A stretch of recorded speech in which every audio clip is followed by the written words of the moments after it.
দর্শক এই মুহূর্তে আমার পরিচিত এক আঙ্কেলের দোকানে চলে এসেছি। দেখতেই পাচ্ছেন এখানে কিন্তু বাহারি রঙের বিভিন্ন ধরনের ইলিশের আইটেম রয়েছে। এখানে পদ্মার ইলিশ থেকে শুরু করে চট্টগ্রামের কিংবা চাঁদপুরের ইলিশও যদি আপনারা চান তাহলে কিন্তু এখান থেকে ক্রয় করতে পারবেন। তো বিভিন্ন ধরনের ইলিশই কিন্তু রয়েছে। তো আজকে আমরা আঙ্কেলের কাছে জানবো যে এখানে কোনটা কত করে দিয়েছে। আঙ্কেলের নাম না আমাদের আজকে একটু জানান, অনেকদিন ধরে নাম জানান না। আমার নাম মোহাম্মদ আব্দুর রশিদ। আব্দুর রশিদ না? তো সকাল বাজারে এসে যদি কেউ যদি বলে যে আব্দুর রশিদ আঙ্কেলের দোকানে যাবো তাহলে অবশ্যই আসতে পারবে। তাহলে আজকে চাঁদপুরের ইলিশ দেখাবে না পদ্মার ইলিশ দেখাবে? বাবা আজকে চাঁদপুরের মাছ নাই, আমি মিথ্যা কথা কই মাছ। যাই হোক, তাহলে আজকে পদ্মার ইলিশ। আজকে আমার কাছে পদ্মার মাছও নাই, চাঁদপুরের মাছও নাই, আজকে এগুলো হলো বরিশালা মাছ। বরিশালে না? যাক আলহামদুলিল্লাহ, আজকে আমরা নতুন মাছ দেবো আঙ্কেলের কাছ থেকে।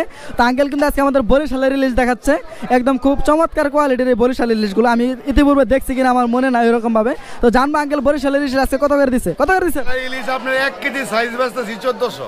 1400 করে না? সবগুলো কি বরিশালের? বরিশালের সব। আজকে চিটাগাঙ্গের মাছ নাই, চিটাগাঙ্গের নাই না? এবং চাঁদপুরেরও না, আজকে বরিশালের মাছ। শুধু বরিশালের না? তাহলে 1 কেজির নিচে যেগুলো সেগুলো কত করে? এগুলো বেচতেছি 1200 1300। 1200 1300 1 কেজি নিচেরটা। 1 কেজি নিচেরটা। আর 2 কেজি বেচতেছি 1000। 1 কেজি যেটা সেটা 1000 টাকা। 1000 টাকা কেজি। তো দর্শক জানতে পারলেন 1000 টাকা কেজি থেকে শুরু করে সারে আঙ্কেল আজকে কত বললেন? 1400 কেজি 1400 করে বিক্রি করা হচ্ছে এই বরিশালের ইলিশগুলো।